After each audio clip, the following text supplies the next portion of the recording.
Hello everyone, मैं doctor ज्योति, आपकी gynae expert. आज हम बात करेंगे प्रेगनेंसी विद अस्थमा। अगर कोई अस्थमा की पेशेंट है और वो प्रेग्नेंट हो गई है तो उसको क्या क्या दिक्कतें आ सकती हैं, क्या क्या सिम्टम्स हो सकते हैं अस्थमा में, क्या क्या दवाइयाँ आपको ले सकती हो, क्या क्या आपको प्रिवेंशन करने हैं जिनसे कि आपको अस्थमा का अटैक कम आए, जिससे कि आपकी जो अस्थमा की प्रॉब्लम है वो कम हो। वीडियो शुरू करने से पहले आप चैनल को सब्सक्राइब जरूर कर लेना और अपने फ्रेंड्स के साथ शेयर करना जिनको कि अस्थमा की दिक्कत है। ठीक है, तो अगर अस्थमा है और आप प्रेग्नेंट हो जाते हो, कुछ पेशेंट्स का अस्थमा बिल्कुल ठीक हो जाता है प्रेगनेंसी में, या फिर कुछ की हालत इतनी बदतर हो जाती है कि सांस लेने में बहुत ज़्यादा प्रॉब्लम आती है। जो सिम्टम्स होंगे वो बहुत ज़्यादा बढ़ जाते हैं, जैसे कि खांसी है, सांस लेने में दिक्कत है, शॉर्ट ब्रीथ होंगी, बहुत छोटी छोटी खिंच खिंच के सांसें आनी शुरू हो जाती हैं, वीजिंग बहुत बढ़ जाती है, सांस की नलियां बोलने लग जाती हैं, बहुत ज़्यादा वीजिंग होती है, आपको खुद को भी महसूस होता है कि सांस बहुत ज़्यादा खिंच के आ रहा है।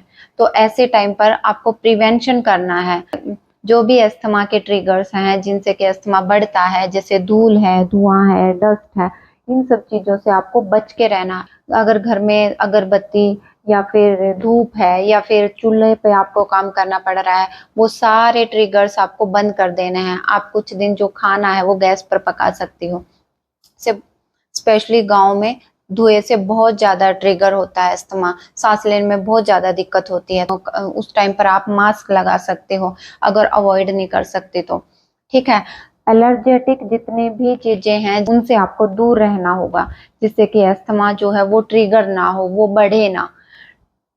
एक बहुत ही इम्पोर्टेंट चीज कि आपको अपनी दवाइयां बंद नहीं करनी है, तो आपको इनहेलर स्टॉप नहीं करने, वो आपको लेते रहना है। कुछ पेशेंट सोचती हैं कि अगर मैं दवाइयां लूंगी तो बच्चे को भी अस्थमा हो जाएगा या बच्चे पर गलत इफेक्ट पड़ेगा।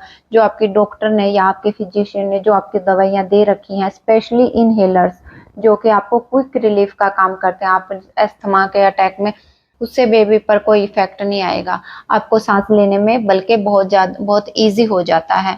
वो क्विक आपके जो सांस की नलियां हैं उनको खोलता है और आपको रिलीफ महसूस होता है।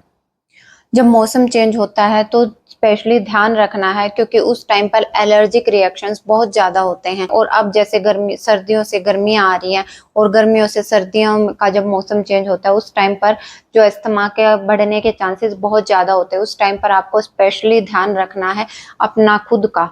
ठीक है, और इस नहीं तो इसके कुछ कॉम्प्लिकेशंस होते हैं। अगर अस्थमा बहुत ज्यादा बढ़ जाता है, वर्सन कंडीशन हो जाती है, सांस लेने में दिक्कत आ रही है, खांसी रुक नहीं रही है, तो उस टाइम पर प्री टर्म डिलीवरी के चांसेस बढ़ जाते हैं, क्योंकि खांस खांस के जो सर्विक्स है वो ओपन होना शुरू हो जाता है प्रेशर की वजह से। कुछ लेडीज का बीपी हाई हो जाता है। तो इसलिए आपको ध्यान रखना है प्रेगनेंसी के दौरान, अपनी मेडिसिन स्टॉप नहीं करनी। और जब भी आप बाहर निकलो तो आप अपने फेस पर मास्क लगा कर निकलो, ताकि आप धूल और धुएं से बच के रह सको। प्रेगनेंसी में अस्थमा के लिए इतना ही।